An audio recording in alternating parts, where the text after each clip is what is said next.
ሰላም ጤና ይስጥልኝ። ውድና የተከበራችሁ ቤተሰቦች እንዴት ናችሁ? ሰላምና ፍቅር ይብዛላችሁ። ዛሬ እንግዲህ በጣም ደስ በሚል ፕሮግራም ላይ የመጣሁት እንግዲህ ቤተሰቦቼ፣ ለቤት አዲስ ከሆናችሁ ሰብስክራይብ፣ ላይክ እና እንዲሁም ኮሜንት ማድረጋችሁን አትርሱ። ሀሳብና አስተያየታችሁን በኮሜንት ላይ መጻፋችሁን እንዳትዘነጉ። ነባሮችም ላይክ እና ኮሜንት ማድረጋችሁን እንዳትረሱ። እንግዲህ ዛሬ በጣም ደስ በሚል ነገር ነው የመጣሁት። በባለፈው ስለ ዞላ ይዤላችሁ መጥቼ ነበረ።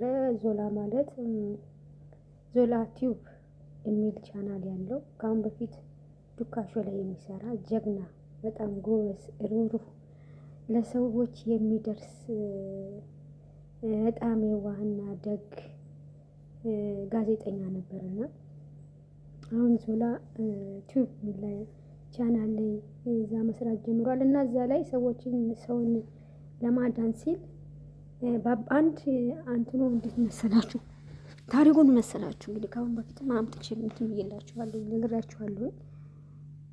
እና በአባቷ ተደፍራ ለ12 ዓመት ተፈርዶበት አባት እስር ቤት እንደነበረ በአባቷ የተደፈረች የተባለች እህት ነበረች። እንግዲህ እንትኑ ጉዳዩ የነበረው ያንን እንግዲህ ጓደኛ ነበረች የጠቆመችው። ዞላ ደግሞ ያንን ነገር ያደረገው የፈጸመው ሰው ማን ነው? እውነት አባትየው ነው? አባትየው እንግዲህ 12 ዓመት ተፈረዱባቸው። በ7 ዓመት እስራት ነፃ ወጥተው ማለት ወጥተዋል። እና እዚህ ጋር እንግዲህ ሚስትና የሚስት ወንድም ናቸው ሰውየው ልጁን ደፍሯል ብለው ለ12 ዓመት አስፈርደውበት እስር ቤት ያስገቡት ማለት ነው። ግን እውነታው ሌላ ነው። ባለፈውም እንግዲህ እኔም ጥርጣሬንም ነግሬያችኋለሁ። ወንድምየው እንደደፈራት ነው እንግዲህ ያለው አዝማሚያ ያለው ነገር እና በሱ ጉዳይ ነበረ።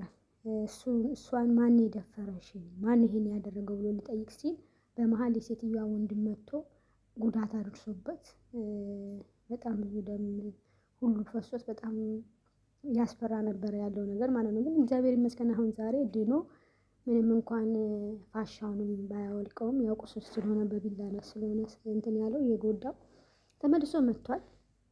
ተመልሶ ሲመጣ ግን በእርግጥ ቴዲ እውነቱን አውጥቷል።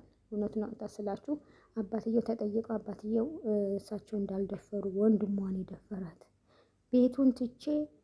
ቤት ውስጥ እሷን ትቼ ስራ ሄጃለሁ።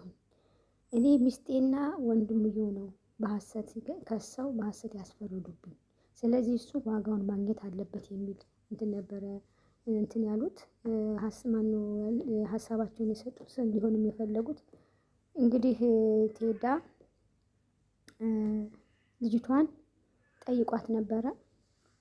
ልጅቷን እንግዲህ ጠይቋት ያለው ነገር ትናግራለች። በ11 ዓመቷን የተደፈረችው በገዛ አጎቷ። ይሄን ደግሞ እናት ታውቃለች።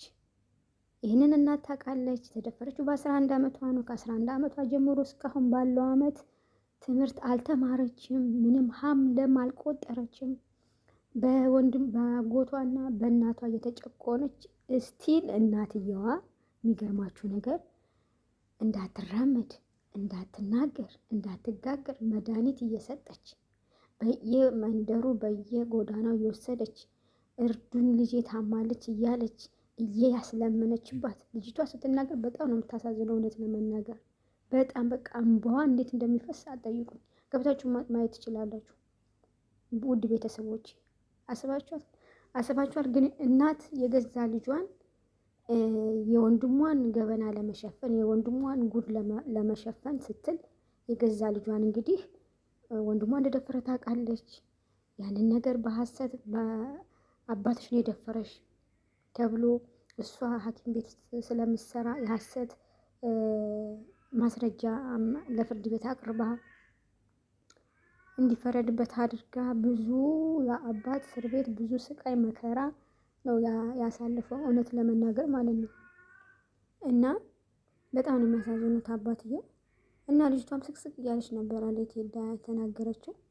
አሁንም ራሱ ከዞላ ጋር ተገናኝተው ራሱ በቃ በእንባ ስቅስቅ እያለች ነው ስታወራው የነበረው ማለት ነው። እያለቀሰች በጣም ነው ያሳዘነችኝ። አንድ ልጅ ናት ለእናቷ ለአባቷ አንድ ልጅ አስባችሁት እንግዲህ የገዛ እናት ናት የፈረደችባት ወንድሟ ስለደፈራት አባትሽን የደፈረው ብላ በዛ ላይ ደግሞ ታማለች ልጅ እስቲል ከስራ ስራ አቁማ ምንድን ያደረገችው ልጇን ፓራላይዝ የሚያደርግ መናገር የማይችል ማለት መናገር እንዳትችል ፓራላይዝ የሚያደርግ እንዳትራመድ መድኃኒት ይሄ ስለተደፈርሽ ማህፀንሽ ኢንፌክሽን እንዳይፈጥርብሽ መድኃኒት መውሰድ አለብሽ እያለች ልጅቷ ከማንም ጋር እንዳትገናኝ በዊልቸር እንድትሄድ እናትየዋ ናት በቃ የምታስገባት የምታስወጣት።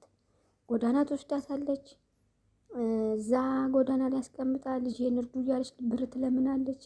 የሚገርማችሁ ዞላ የእውነት መስሎት በየዋህነቱ ይኸው እየለመንኩ ነው፣ ጎረቤት እያስቸገርኩ ነው፣ ማሳክማት መድኃኒት የምገዛላት ምናምን ብላ ስትል 50 ሺህ ብር አውጥቶ ሰጥቷታል። 50 ሺህ ብር ማለት ነው አውጥቶ ሰጥቶ በቃ በዚህ መድኃኒቱን ይገዛላት የምትፈልገውን ነገር አድርጊላት ብሎ ለእናትየዋ ሰጥቶ ነበረ። ግን ወንድምዬው እውነቱን ለምን ታወጣለህ በሚል ነው በቢላ እንደዛ የጎዳው ማለት ነው። እና እናትየዋ ለብር ስትል የልጅቷን ህይወት እንዳለ ነው የቀማችው። እዛ ጋር የገዛ የልጇን አባት 7 ዓመት ሙሉ እንዲሰቃይ ያደረገች፣ እዚህ ጋር ደግሞ ከ11 ዓመት ጀምሮ አባትየው 7 ዓመት እሷ ከ11 ዓመት ተደፍራ 7 ዓመት ሙሉ ቤት ውስጥ ታሽጋ ትምህርት አትማር፣ እንደ ልቧ አትራመድ፣ አትንቀሳቀስ። ሰው እንግዳ ሲመጣ ምንም ነገር ትናገር አይፈለግም። የተሻለ ሐኪም ቤት እንኳን ወስደን ላሳክምሽ ምናምን ብለው ጎረቤት ዘመድ መቶ እንኳን ለማናገር ሲሞክር እናትየዋ እንድትናገር አትፈልግም። ቴዳን ራሱ በጥፊ መቷለች።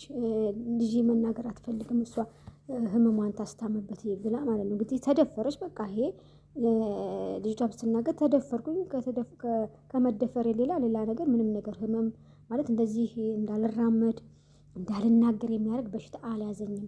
ግን እናቴ የገዛ ወንድሟ ስለደፈረኝ የእሷን የወንድሟን ገበና ለመሸፈን እኔን ለስንት ዓመት ሙሉ ለ7 ዓመት ሙሉ ይሄው መድኃኒት ፓራላይዝ የሚያደርግ የማይናገር መናገር እንዳልችል እያደረገች መድኃኒት ስትሰጠኝ ስታቅመኝ ነበረ።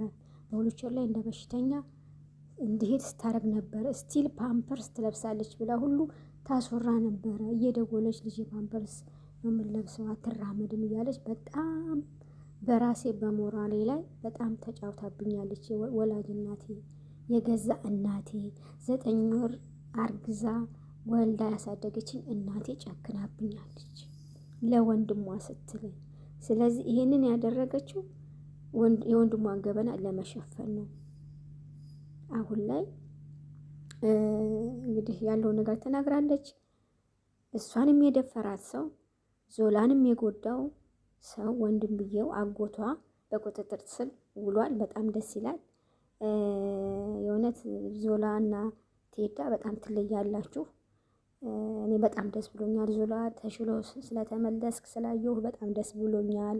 እግዚአብሔር ጨርሶ ይማርህ። እንግዲህ ወንጀለኛም እንግዲህ የ11 ዓመት ልጅ ደፍሮ እንደገና ደግሞ ዞላን እንደዛ በቢላ ጎርቶ ሁለት ክስ ነው የሚኖርበት። እንግዲህ የእጁን ያገኛል። እውነት ተደብቃ አትቀርም። እና ውድ ቤተሰቦች ማለት ነው እንግዲህ እንደምታዩት ጊዜው በጣም ከፍቷል። እናት በገዛ ልጇ ላይ እየጨከነች ነው ያለችው። እንግዲህ ለወንድሟ ስትል ማለት ነው።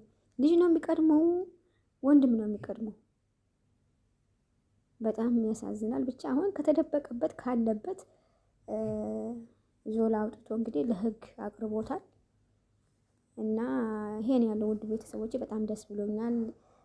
ዞላ አሁንም በድጋሚ ስላየሁህ ተሹለክ ወደ ስራ ስለተመለስክ እግዚአብሔር ጨርሶ ይማርክ። ውድ ቤተሰቦቼ ለቤት አዲስ ከሆናችሁ ላይክ እና ሰብስክራይብ ማድረጋችሁን አትርሱ። እንደዚሁም ደግሞ በኮመንት እንኳን ተሻለክ፣ እንኳን ደህና መጣክ፣ እግዚአብሔር ጨርሶ ይማር ብላችሁ ኮመንት እስኪ አስቀምጡ። መልካም መመኘት ጥሩ መመኘት ለራስ ነው እና ውድ ቤተሰቦቼ በሌላ ፕሮግራም እስከምንገናኝ ድረስ ባይ።